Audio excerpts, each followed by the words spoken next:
Hola, mi nombre es Jocelyn Vences y en el siguiente podcast presentaré el tema Cultura, Comunidad y Educación, de Pilar Lacasa.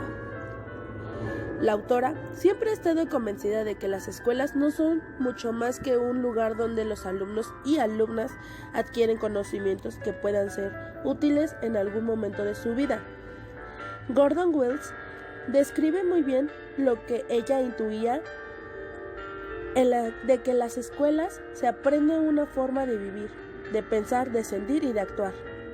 No se especifica en el proceso por el que todo esto se adquiere. Diferentes trabajos inspirados en la psicología de Vygotsky y en la teoría de la actividad de Leontiev, y por otra, en las aportaciones de la lingüística y la antropología, se ha acercado a los conceptos de desarrollo, aprendizaje y enseñanza, trascendiendo ampliamente los límites del aula y considerando que estos procesos están estrechamente unidos a las prácticas de cada comunidad. En este sentido, el conocimiento que adquieren los alumnos y las alumnas en las escuelas es inseparable de sus prácticas cotidianas en ella. Por ejemplo, las explicaciones orales del profesor, los intercambios verbales característicos del aula o el contacto con los libros de texto. Podríamos decir, simplificando en exceso, que los conocimientos está distribuido entre las prácticas, aunque no se reduzca a ellas.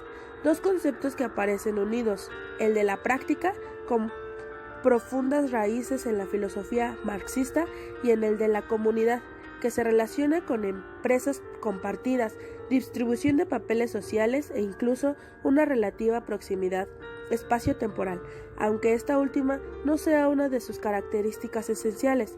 Una comunidad, además, genera pautas específicas de socialización, mediante las cuales los recién llegados adquieren estas formas de vivir, pensar, actuar, que son propias de ella, a las que, aludiendo la comunidad escolar, se refería Gordon Wills. La autora habla de prácticas cotidianas y construcción del conocimiento. Esta todavía está muy lejos de haber logrado una definición del concepto de práctica, en la que exista un acuerdo, implícito o explícito, entre los investigadores. Podemos preguntarnos, en cualquier caso, qué interés tiene para la psicología este concepto. Quizá demasiado alejado de una tradición excesivamente preocupada por los procesos cognitivos o por la conducta de los individuos.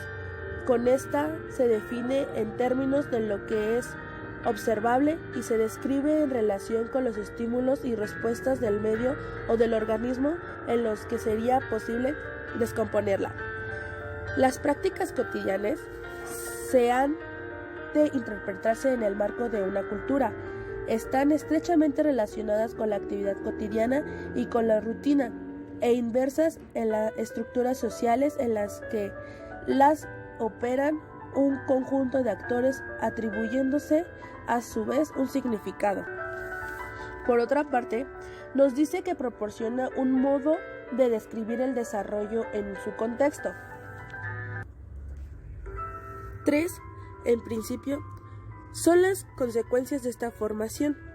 En primer lugar, se trata de ir más allá del individuo como unidad de análisis para considerarlo en su contexto cultural, social e histórico. En segundo lugar, se busca trascender el modelo de un individuo pasivo, conformado por agentes sociales, para dejar paso a una persona activa, constructiva y transformadora. El individuo y el contexto se tratan como independientes y mutuamente activos. Finalmente, se rompe la separación que tradicionalmente ha existido entre el pensamiento y otros aspectos de la vida, que se reconoce que la práctica forma parte de la construcción de la identidad personal.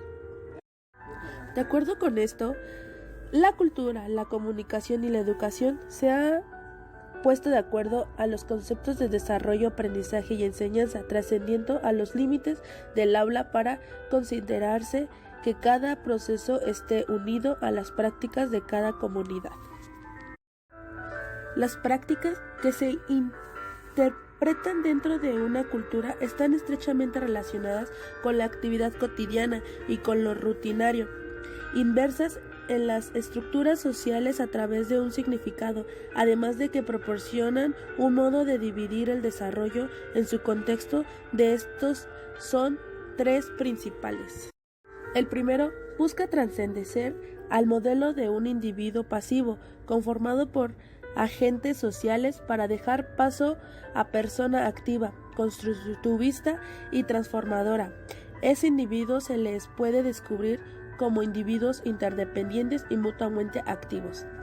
El segundo se trata de ir más allá del individuo como unidad de análisis para considerarlo en su contexto cultural, social e histórico.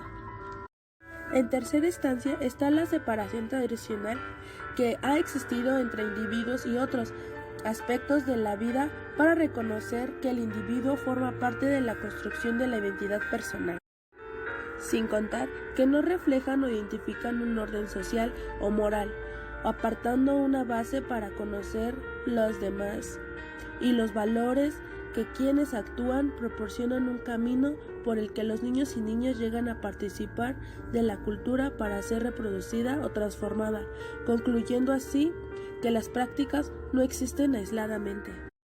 Como conclusión, debemos tener en cuenta que existen distintas perspectivas teóricas en un marco de análisis desde el que se puede aproximar a las situaciones educativas, admitiendo la existencia, la diversidad en las aulas para una integración actividad de enseñanza-aprendizaje. Y bueno, esto sería todo de mi parte. Muchas gracias por escucharme. Bye.